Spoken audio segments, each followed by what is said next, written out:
இந்த பொசிஷன்ல black play பண்ணணும். இது கிளியர் டிரா பொசிஷன். இப்போ பிளாக் D7 பிளே பண்ணாங்கன்னா இந்த கேம் டிராவ் ஆகும்.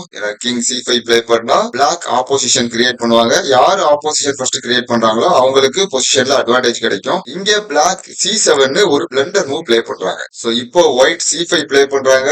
சோ இப்பவும் பிளாக்கு டிரா பண்றதுக்கான வாய்ப்பு இருக்கு. பிளாக் B5ல கிங்க மூவ் பண்ணாங்கன்னா சோ இப்போ சேம் ஃபைல்ல இருக்கிற பானை தான் ஒயிட் புஷ் பண்ணணும். அதுக்கு பதிலா D5ல இருக்கிற பானை புஷ் பண்ணாங்கன்னா இந்த கேம் டிராவ் ஆகும். D5ல இருக்கிற பானை புஷ் பண்ணா பான் டேக்ஸ் பான். நெக்ஸ்ட் கிங் டேக்ஸ் பான் எடுப்பாங்க. பிளாக் கிங் B6 பிளே பண்ணுவாங்க.